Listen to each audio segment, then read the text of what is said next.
CM बोले 400 में से एक भी पेपर लीक नहीं हुआ। मुख्यमंत्री भजनलाल शर्मा ने उदयपुर दौरे के दौरान कहा कि राजस्थान में अब तक हुई 400 प्रतियोगी परीक्षाओं में एक भी पेपर लीक नहीं हुआ। उन्होंने बताया कि सरकार 1,78,000 युवाओं को नियुक्ति पत्र दे चुकी है और 2.5 साल में 3,80,000 भर्तियां निकाली गई हैं। सीएम ने 9 ग्रीन एक्सप्रेसवे, 421 करोड़ रुपए के नए विकास कार्यों और उदयपुर में 2,100 करोड़ रुपए की परियोजनाओं का भी जिक्र किया। महिला सुरक्षा संकल्प के तहत उन्होंने नारी शक्ति रैली को हरी झंडी दिखाई। गहलोत डोटासरा के सामने सदस्यता दिलवाकर वजूद बढ़ा रहे बांसवाड़ा डूंगरपुर सांसद राजकुमार रोत ने कांग्रेस के उस दावे को खारिज कर दिया जिसमें 309 बीएपी कार्यकर्ताओं के कांग्रेस में शामिल होने की बात कही गई थी। उन्होंने कहा कि केवल 2-3 लोग ही गए होंगे और कुछ लोग गहलोत व डोटासरा के सामने सदस्यता दिलवाकर अपना राजनीतिक वजूद बढ़ाने की कोशिश कर रहे हैं। स्विट्जरलैंड के जिनेवा दौरे से लौटे रोत ने बीएपी विधायक जय कृष्ण पटेल का भी बचाव किया और कहा कि विपक्ष उन्हें मानसिक रूप से प्रताड़ित कर राजनीतिक लाभ उठाने की कोशिश कर रहा है। एसएचओ बोले, सुन लेना, सरपंच रोड नहीं रोक सकते। बांसवाड़ा के नवाखेड़ा गांव में बारूद गोदाम हटाने की मांग को लेकर ग्रामीणों ने बारूद से भरी गाड़ी रोककर सड़क पर धरना दिया। इस दौरान आंबापुरा एसएचओ और सरपंच के बीच तीखी बहस हो गई। एसएचओ ने कहा कि सड़क रोकना कानून के खिलाफ है और ऐसा करने पर मुकदमा दर्ज होगा जिससे आम लोग भी फंस सकते हैं। वहीं सरपंच ने कहा कि घनी आबादी के बीच संचालित बारूद गोदाम कभी भी बड़े हादसे का कारण बन सकता है। पुलिस ने गोदाम संचालक की शिकायत पर मामला दर्ज कर जांच शुरू कर दी है। जैसलमेर में 6 दिन बाद एबीवीपी का अनशन खत्म। जैसलमेर शहर कोतवाली के बाहर 6 दिनों से चल रहा एबीवीपी का धरना और अनिश्चितकालीन अनशन शनिवार देर रात समाप्त हो गया। जोधपुर रेंज के आईजी द्वारा शहर कोतवाल सुरजाराम का पाली तबादला किए जाने के बाद बीजेपी नेताओं की मौजूदगी में छात्र नेताओं को जूस पिलाकर अनशन तुड़वाया गया। एबीवीपी कार्यकर्ता शहर कोतवाल और एक हेड कांस्टेबल पर दुर्व्यवहार का आरोप लगाकर कार्रवाई की मांग कर रहे थे। छात्र नेता महेंद्र सिंह और करणपाल सिंह कई दिनों से भूख हड़ताल पर बैठे थे। बाड़मेर में नेशनल हाईवे 68 पर पुलिस की 2 जगह दबिश। बाड़मेर पुलिस ने बायोडीजल की सूचना पर नेशनल हाईवे 68 स्थित 2 स्थानों पर छापेमारी कर बड़ी कार्रवाई की। पुलिस को बिना लाइसेंस रखा गया 1000 लीटर से अधिक डीजल नुमा तरल पदार्थ और 3 पिकअप वाहन मिले। एक संचालक को हिरासत में लेकर पूछताछ की जा रही है। प्रारंभिक जांच में सामने आया कि यह तरल पदार्थ गुजरात से लाकर अवैध रूप से स्टॉक किया जाता था और अलग अलग जगह बेचा जाता था। पुलिस ने सैंपल लेकर आगे की जांच और कानूनी कार्रवाई शुरू कर दी है। पीएम से लेकर सीएम तक ने दी अरुंधति को बधाई। कॉमनवेल्थ गेम्स 2026 में बॉक्सिंग के 70 किलोग्राम वर्ग में स्वर्ण पदक जीतने वाली कोटा की अरुंधति चौधरी को देश भर से बधाइयां मिल रही हैं। प्रधानमंत्री नरेंद्र मोदी ने उनके शानदार प्रदर्शन, बेहतरीन तकनीक और आत्मविश्वास की सराहना करते हुए कहा कि उन्होंने भारत का गौरव बढ़ाया है। केंद्रीय गृह मंत्री अमित शाह, लोकसभा अध्यक्ष ओम बिरला, मुख्यमंत्री और कई जनप्रतिनिधियों ने भी सोशल मीडिया पर अरुंधति को शुभकामनाएं दी। उनकी इस ऐतिहासिक उपलब्धि पर पूरे राजस्थान में खुशी का माहौल है। जमीनी विवाद को लेकर लाठी पत्थर चले। दौसा जिले के केसरी सिंहपुरा गांव में जमीन विवाद को लेकर 2 पक्षों के बीच हिंसक झड़प हो गई। लाठी डंडों और पत्थरों से हुए संघर्ष में 10 से अधिक लोग घायल हो गए, जिन्हें बांदीकुई उप जिला अस्पताल में भर्ती कराया गया। सूचना मिलते ही पुलिस मौके पर पहुंची और हालात को नियंत्रित किया। दोनों पक्ष विवादित जमीन पर अपना अपना दावा कर रहे हैं। पुलिस ने दोनों पक्षों के बयान दर्ज कर मामले की जाँच शुरू कर दी है और आगे की कार्रवाई की जा रही है। सवाई माधोपुर में यूआईटी की टीम ने हटाए अतिक्रमण। सवाई माधोपुर के धम्मूण खुर्द गांव में मुख्य रास्ते पर वर्षों से किए गए पक्के अतिक्रमण को नगर विकास न्यास की टीम ने पुलिस बल की मौजूदगी में हटाया। ग्रामीणों ने लंबे समय से रास्ता खुलवाने की मांग की थी, जिसके बाद प्रशासन ने कार्रवाई की। टीम ने जेसीबी की मदद से अवैध निर्माण हटाकर आम लोगों के लिए रास्ता बहाल कराया। कार्रवाई के दौरान पर्याप्त पुलिस बल तैनात रहा, जिससे पूरी प्रक्रिया शांतिपूर्ण ढंग से संपन्न हुई। ग्रामीणों ने प्रशासन की कार्रवाई पर संतोष जताया।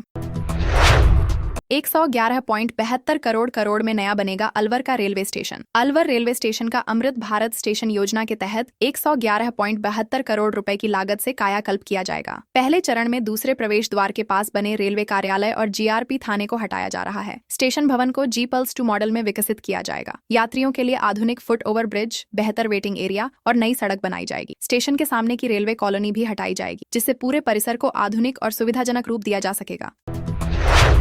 अब 20 दिन में रिजल्ट जारी करेगा। आरपीएससी राजस्थान लोक सेवा आयोग ने भर्ती परीक्षाओं के परिणाम जल्द जारी करने के लिए नई व्यवस्था लागू की है। अब 1 लाख से कम अभ्यर्थियों वाली ओएमआर आधारित परीक्षाओं का रिजल्ट 20 दिन में जारी होगा, जबकि सभी भर्ती परीक्षाओं के परिणाम अधिकतम 90 दिन में घोषित किए जाएंगे। आयोग भर्ती प्रक्रिया में अनावश्यक देरी रोकने के लिए जरूरत पड़ने पर एडवांस कैविएट भी दायर करेगा। मिशन 30 दिन 30 रिजल्ट के तहत जुलाई में 30 परिणाम जारी किए गए हैं और अक्टूबर तक अधिकांश लंबित परिणाम घोषित करने की तैयारी है। ब्यावर में मंदिर पर बिजली गिरी। माउंट आबू में दोपहर में कोहरा। राजस्थान में रविवार को 24 जिलों में बारिश का अलर्ट जारी किया गया है। ब्यावर के रावतमाल गांव में देवनारायण मंदिर पर बिजली गिरने से मंदिर का गुंबद क्षतिग्रस्त हो गया और एक मोर की मौत हो गई। वहीं माउंट आबू में सुबह से लगातार बारिश और घने कोहरे के कारण तापमान में करीब 2 डिग्री की गिरावट दर्ज की गई। मौसम विभाग ने जालौर, सिरोही और पाली में भारी बारिश की चेतावनी दी है। साथ ही 3 अगस्त से प्रदेश में मानसून कमजोर पड़ने की संभावना भी जताई है। हेलीकॉप्टरों ने हवा में मार गिराए दुश्मन के ड्रोन। भारत पाकिस्तान सीमा से सटे पोखरण फील्ड फायरिंग रेंज में भारतीय वायुसेना का 1 सप्ताह तक चला रोटर क्लैप HI युद्धाभ्यास सफलतापूर्वक पूरा हो गया। अभ्यास के दौरान युद्ध जैसे हालात तैयार कर हेलीकॉप्टर टीमों ने दुश्मन के ड्रोन की पहचान, उनकी लाइव लोकेशन ट्रैक करने और उन्हें हवा में ही मार गिराने का अभ्यास किया। इस अभ्यास का उद्देश्य भविष्य में ड्रोन हमलों से प्रभावी ढंग से निपटने की तैयारी को मजबूत करना था। इसमें वायुसेना की कई हेलीकॉप्टर इकाइयों ने हिस्सा लिया। अवैध बजरी से भरी 5 ट्रैक्टर ट्रॉली जब्त। सवाई माधोपुर पुलिस ने अवैध बजरी परिवहन के खिलाफ बड़ी कार्रवाई करते हुए 5 ट्रैक्टर ट्रॉलियां जब्त की हैं। पुलिस की दबिश पड़ते ही चालक वाहन छोड़कर मौके से फरार हो गए। यह कार्रवाई चौथ का बरवाड़ा थाना क्षेत्र के भिडोला मार्ग पर की गई। पुलिस ने बताया कि एसपी के निर्देश पर अवैध खनन और परिवहन के खिलाफ लगातार अभियान चलाया जा रहा है। जब्त किए गए वाहनों को कब्जे में लेकर आगे की कानूनी कार्रवाई शुरू कर दी गई है। पाली डिपो को मिली 3 नई हाईटेक बसें। राजस्थान रोडवेज के बेड़े में 144 नई BS 6 बसें शामिल की गई हैं, जिनमें पाली डिपो को 3 नई ब्लू लाइन बसें मिली हैं। यात्रियों की सुरक्षा और सुविधा के लिए इन बसों में पैनिक बटन, CCTV कैमरे, GPS, LED स्क्रीन और शिकायत बॉक्स लगाए गए हैं। महिला सुरक्षा को ध्यान में रखते हुए हर सीट पर पैनिक बटन की सुविधा दी गई है। रोडवेज का कहना है कि नई तकनीक से लैस ये बसें सफर को पहले से अधिक सुरक्षित और आरामदायक बनाएंगी। बहरोड में केमिकल से भरा मिनी ट्रक पलटा। बहरोड में दिल्ली जयपुर नेशनल हाईवे 48 स्थित जागुवास फ्लाईओवर पर केमिकल से भरा मिनी ट्रक पलट गया। हादसे में चालक केबिन में फंस गया, जिसे पुलिस, दमकल और प्रशासन की टीम ने रेस्क्यू कर अस्पताल पहुंचाया। चालक के दोनों पैरों में गंभीर चोटें आईं। किसी भी आग या रासायनिक रिसाव की आशंका को देखते हुए दमकल कर्मियों ने ट्रक पर लगातार पानी का छिड़काव किया। पुलिस हादसे के कारणों की जांच कर रही है और ट्रक मालिक से भी संपर्क किया जा रहा है। बुजुर्ग मरीजों को मिलेगा अलग OPD। झुंझुनू जिले के मलसीसर, खेतड़ी और चिढ़ावा उप जिला अस्पतालों में जल्द ही रामाश्रय वार्ड और वृद्धजन OPD क्लिनिक शुरू किए जाएंगे। यहां 60 वर्ष या उससे अधिक उम्र के मरीजों को अलग और सम्मानजनक स्वास्थ्य सेवाएं उपलब्ध कराई जाएंगी। प्रत्येक वार्ड में पुरुष और महिला मरीजों के लिए 5-5 बेड होंगे। हर बेड के पास नर्सिंग अलार्म सिस्टम लगाया जाएगा, ताकि जरूरत पड़ने पर मरीजों को तुरंत चिकित्सा सहायता मिल सके। अधिकारियों को जल्द व्यवस्था शुरू करने के निर्देश दिए गए हैं। पति से परेशान पत्नी नहर में कूदी। भरतपुर के चौबुर्जा इलाके में पति की प्रताड़ना से तंग आकर एक महिला ने रविवार सुबह सुजान गंगा नहर में छलांग लगा दी। महिला को डूबता देख 2 बच्चों ने पास की पुलिस चौकी पहुंचकर सूचना दी। पुलिसकर्मी तुरंत रस्सी लेकर मौके पर पहुंचे और करीब 3 मिनट के रेस्क्यू के बाद महिला को सुरक्षित बाहर निकाल लिया। उसकी हालत बिगड़ने पर उसे RBM अस्पताल में भर्ती कराया गया। महिला ने बताया कि उसका पति शराब पीकर अक्सर उसके साथ मारपीट करता था। पुलिस मामले की जांच में जुटी है। फर्जी पैन कार्ड से ठग खोल रहे करोड़ों की कंपनियां। राजस्थान में साइबर ठग अब लोगों के पैन कार्ड और पहचान दस्तावेजों का दुरुपयोग कर फर्जी कंपनियां खोल रहे हैं। इसका खुलासा तब होता है जब पीड़ितों के पास करोड़ों रुपए के GST बकाया के नोटिस पहुंचते हैं। बालोतरा के जूती कारीगर जितेंद्र कुमार के नाम पर फर्जी फर्म बनाकर 6.79 करोड़ रुपए का GST बकाया दिखाया गया, जबकि अलवर के अंकित यादव के पैन कार्ड से दिल्ली में 11.95 करोड़ रुपए का कारोबार दर्शाया गया। दोनों मामलों में पीड़ितों के बैंक खाते भी प्रभावित हुए हैं और जांच एजेंसियां पूरे नेटवर्क की पड़ताल कर रही हैं। सीकर से यूरोप भेजने के नाम पर ठगा। सीकर जिले के फतेहपुर में विदेश भेजने के नाम पर 2.19 लाख रुपए की ठगी का मामला सामने आया है। पीड़ित सुनील कुमार ने पुलिस को बताया कि एक एजेंट ने यूरोप के माल्टा में $1,600 मासिक वेतन वाली नौकरी का झांसा देकर रुपए, पासपोर्ट और अन्य दस्तावेज ले लिए। काफी समय बीतने के बाद भी उसे विदेश नहीं भेजा गया। जब उसने पैसे वापस मांगे तो आरोपी ने गाली गलौज की और झूठे मुकदमे में फंसाने की धमकी दी। पुलिस ने मामला दर्ज कर जाँच शुरू कर दी है। शराब डिपो के पूर्व मैनेजर समेत 3 के खिलाफ एफआईआर। अजमेर के माखूपुरा स्थित Rajasthan state Ganganagar sugar mills के शराब डिपो में स्टॉक गड़बड़ी मिलने पर पूर्व मैनेजर दाऊद खान, इमरान खान और मनीष शंकर शर्मा के खिलाफ धोखाधड़ी का मामला दर्ज किया गया है। जांच में डिपो से 573 कार्टन और 706 लूज पौवे कम मिले। नए मैनेजर ने पदभार संभालने से पहले निरीक्षण के दौरान गड़बड़ी पकड़कर विभाग को सूचना दी थी। इसके बाद विभागीय जांच कराई गई और रिपोर्ट के आधार पर पुलिस ने एफआईआर दर्ज कर मामले की जांच शुरू कर दी। पूर्व सैनिकों का आरोप, पुलिस ने हमें भूमाफिया कहा। जयपुर के खोरा बिसल क्षेत्र में 22 साल पहले खरीदे गए प्लॉटों को लेकर विवाद गहरा गया है। 44 प्लॉट धारकों, जिनमें 20 पूर्व सैनिक भी शामिल हैं, ने पुलिस पर एकतरफा कार्रवाई करने और उन्हें भूमाफिया कहकर अपमानित करने का आरोप लगाया है। उनका कहना है कि उनके पास जमीन खरीद से जुड़े सभी वैध दस्तावेज मौजूद हैं। दूसरी ओर पुलिस का कहना है कि दोनों पक्षों के रिकॉर्ड और दस्तावेजों की गहन जांच की जा रही है। जांच पूरी होने के बाद ही नियमानुसार आगे की कार्रवाई की जाएगी। श्रद्धालुओं से भरी बस खड़े ट्रेलर से टकराई, 23 घायल। टोंक जिले में जयपुर कोटा नेशनल हाईवे 52 पर नया गांव के पास श्रद्धालुओं से भरी एक निजी बस सड़क किनारे खड़े ट्रेलर से टकरा गई। हादसे में 23 लोग घायल हो गए, जिनमें 11 महिलाएं और 12 पुरुष शामिल हैं। सभी घायलों को सादत अस्पताल में भर्ती कराया गया, जबकि गंभीर रूप से घायल कंडक्टर समेत 4 लोगों को जयपुर रेफर किया गया। सभी श्रद्धालु कोटा से जैन तीर्थ स्थल के दर्शन के लिए जा रहे थे। हादसे के बाद बस चालक मौके से फरार हो गया और पुलिस उसकी तलाश कर रही है। अलवर में बिल्डिंग मटेरियल सप्लायर्स की हड़ताल। अलवर में कथित अवैध मंथली वसूली के विरोध में करीब 68 बिल्डिंग मटेरियल सप्लायर्स ने काम बंद कर हड़ताल शुरू कर दी है। इससे शहर में रोड़ी और बजरी की सप्लाई प्रभावित हो गई है। व्यापारियों का आरोप है कि रॉयल्टी चुकाने के बावजूद पुलिस वाहनों से अवैध वसूली करती है। उन्होंने चेतावनी दी है कि यदि यह वसूली बंद नहीं हुई तो अलवर से जयपुर तक पैदल मार्च किया जाएगा। व्यापारियों का कहना है कि इस अवैध वसूली का सीधा बोझ आम लोगों और निर्माण कार्यों पर पड़ रहा है।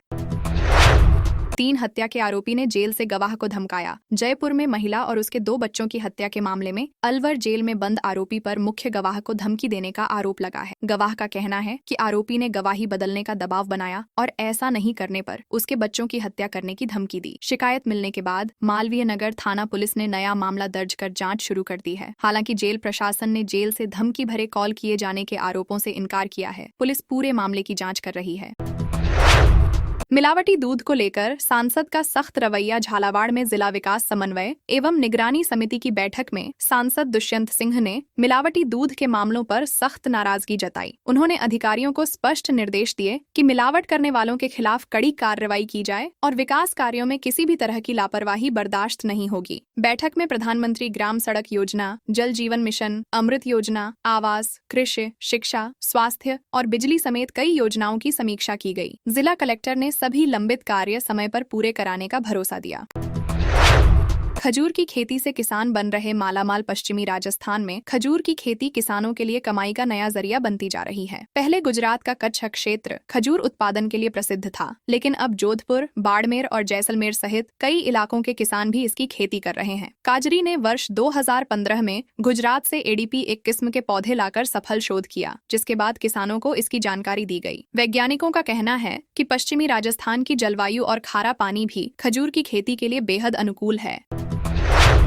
भरतपुर के भैरवनाथ मंदिर की दानपेटी से चोरी। भरतपुर जिले के वैर कस्बे स्थित प्राचीन भैरवनाथ मंदिर में देर रात चोरी की वारदात सामने आई है। मुंह पर कपड़ा बांधे एक बदमाश मंदिर का ताला तोड़कर अंदर घुसा और दानपेटी में रखी नकदी चुराकर फरार हो गया। पूरी घटना मंदिर में लगे सीसीटीवी कैमरे में कैद हो गई। रविवार सुबह श्रद्धालुओं ने मंदिर का सामान बिखरा देखा, जिसके बाद चोरी का पता चला। सूचना मिलने पर पुलिस मौके पर पहुंची और सीसीटीवी फुटेज के आधार पर आरोपी की तलाश शुरू कर दी है। महिला ने बिजनेसमैन पर रेप केस किया। 1 करोड़ मांगे। जयपुर में एक महिला पर बिजनेसमैन को हनी ट्रैप में फंसाकर 1 करोड़ रुपए की मांग करने का आरोप लगा है। शिकायत के अनुसार महिला ने पहले मदद के नाम पर 6.50 लाख रुपए लिए, फिर साथ में फोटो खिंचवाकर ब्लैकमेल करना शुरू कर दिया। पैसे नहीं देने पर रेप केस दर्ज कराने की धमकी दी और बाद में मामला भी दर्ज करा दिया। पीड़ित की शिकायत पर पुलिस ने महिला समेत 3 लोगों के खिलाफ अवैध वसूली का मामला दर्ज कर जाँच शुरू कर दी है। 26 महीने से फरार 25,000 का इनामी तस्कर गिरफ्तार। राजस्थान में नशे के खिलाफ अभियान के तहत एंटी नारकोटिक्स टास्क फोर्स ने 26 महीने से फरार 25,000 रुपए के इनामी तस्कर ईश्वर उर्फ सिद्धार्थ को गिरफ्तार किया है। आरोपी एनडीपीएस एक्ट के एक मामले में लंबे समय से वांछित था और गिरफ्तारी से बचने के लिए लगातार ठिकाने बदल रहा था। ऑपरेशन मदागत के तहत मिली सूचना पर चित्तौड़गढ़ भीलवाड़ा हाईवे स्थित एक होटल से उसे दबोच लिया गया। पुलिस के अनुसार फरारी के दौरान भी वह नशा तस्करी का नेटवर्क संचालित कर रहा था। मैं आईएएस अफसर हूं बोलकर 3 नाबालिग बहनों से दरिंदगी, खुद को आईएएस अधिकारी बताकर 3 नाबालिग बहनों से दुष्कर्म के आरोपी उम्मेदाराम को लेकर पुलिस जांच में कई चौंकाने वाले खुलासे हुए हैं। पुलिस के अनुसार आरोपी सरकारी नौकरी का झांसा देकर छात्राओं को अपने जाल में फंसाता था। इसके लिए उसने नई कार खरीदी और कोचिंग क्षेत्रों में घूमकर छात्राओं से संपर्क करता था। वह मोबाइल नंबर लेकर नौकरी और एयर होस्टेस बनाने जैसे झूठे वादे करता था। पुलिस आरोपी से पूछताछ कर पूरे नेटवर्क और अन्य संभावित मामलों की जाँच कर रही है।